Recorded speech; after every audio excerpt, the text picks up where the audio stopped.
Jangan lupa like, comment, and subscribe channel YouTube TVRI Bengkulu dan nyalakan lonceng notifikasinya.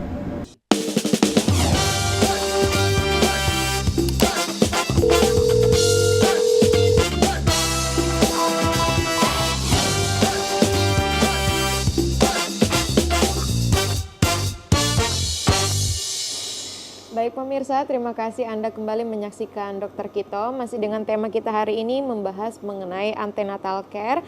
Akan dilanjutkan oleh Dokter Taufik. Kepada Dokter Taufik disilahkan untuk kembali memaparkan materi hari ini.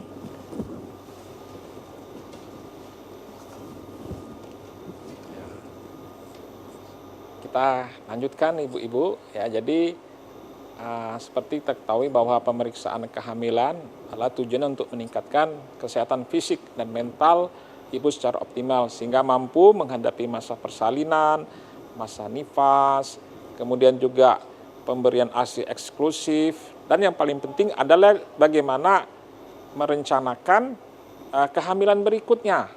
Nah, tentu ini adalah bagaimana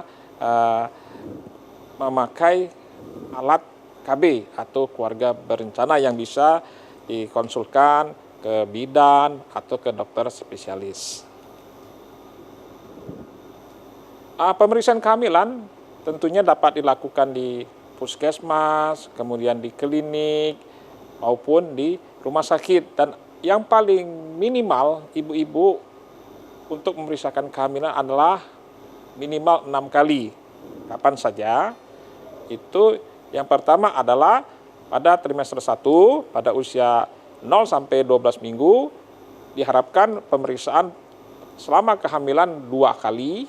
Kemudian pada usia kehamilan 12 sampai 28 minggu atau trimester 2 diharapkan pemeriksaan kontak dengan tenaga medis atau tenaga kesehatan 1 kali. Dan terakhir adalah trimester 3 sampai dengan proses persalinan di mana kita kontak lebih sering.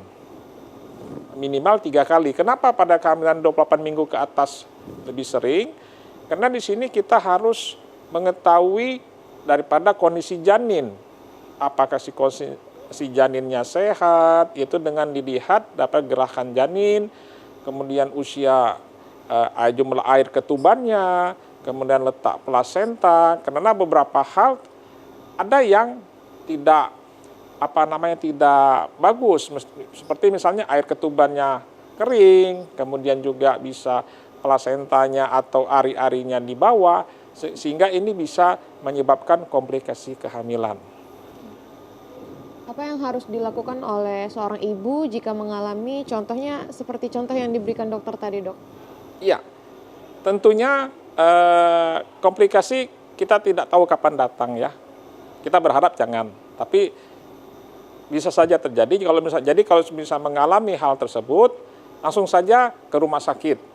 Karena langsung nanti kita tangani, kita tata laksanai sehingga si ibu dan si janin insya Allah sehat kembali.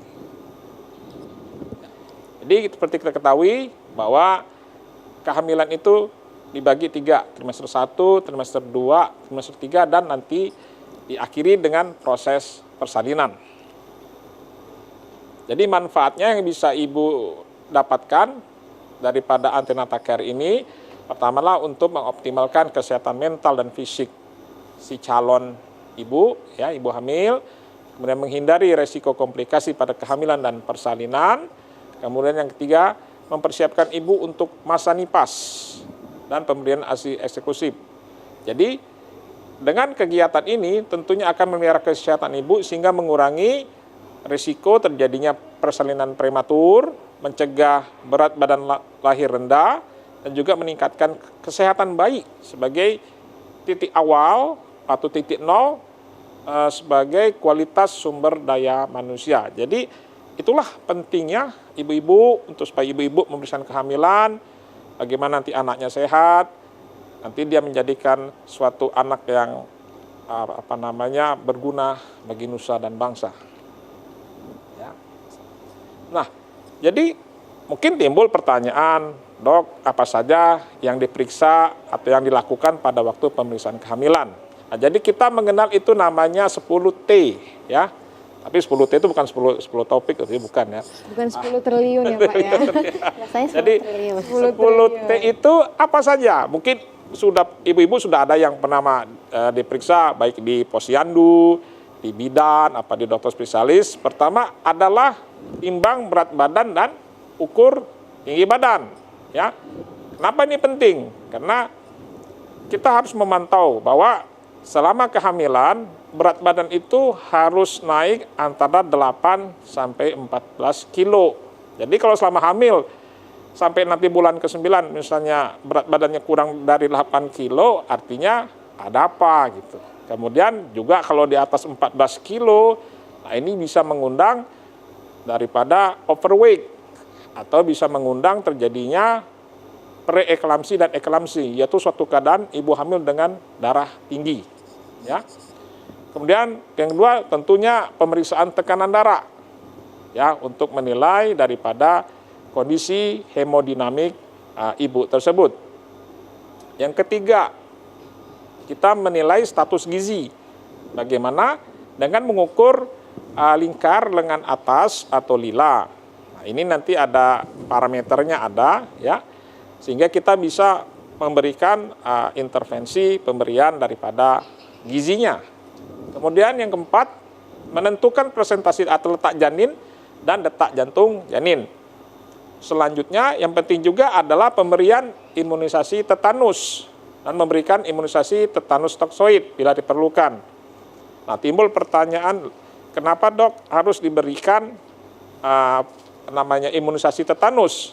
Karena tetanus itu adalah suatu kuman ya yang ada hidup di alam bebas, sehingga kalau nanti dia terpapar dengan si bayi, kita akan mencegah namanya penyakit tetanus pada bayi. Ya. Kemudian yang paling penting juga adalah pemberian zat besi, minimal itu 90 tablet selama 3 bulan. Gunanya untuk mencegah jangan terjadinya anemia atau kekurangan darah selama kehamilan. Kemudian selanjutnya adalah yang diperiksa adalah tes laboratorium sederhana untuk mengecek hemoglobin.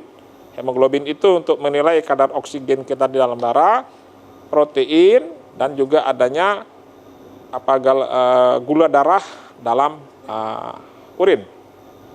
Kemudian yang ke-9 adalah bagaimana tata laksana kasus, baik berupa penyuluhan dan pengobatan. Dan yang terakhir adalah temu bicara atau konseling, termasuk perencanaan persalinan berikutnya, pencegahan komplikasi dan penggunaan KB sesudah melahirkan apa yang cocok, apakah hormon atau non-hormon. Kalau hormon contohnya adalah suntikan KB, pil KB atau implan, sedangkan yang non-hormonal bisa kita berikan pemasangan IUD atau pada pasangan-pasangan yang sudah tidak ingin punya anak lagi, kita lakukan MOW, yaitu metode operasi wanita atau dikenal dengan tubektomi. Oke, sebelum kita lanjutkan ke Bumil Cerdas Pantau ANC yuk. Nah, kita harus jeda terlebih dahulu dokter. Pemirsa jangan kemana-mana karena materi kita hari ini sangat menarik. Tetap saksikan Dokter Kito bersama Kita Sehat.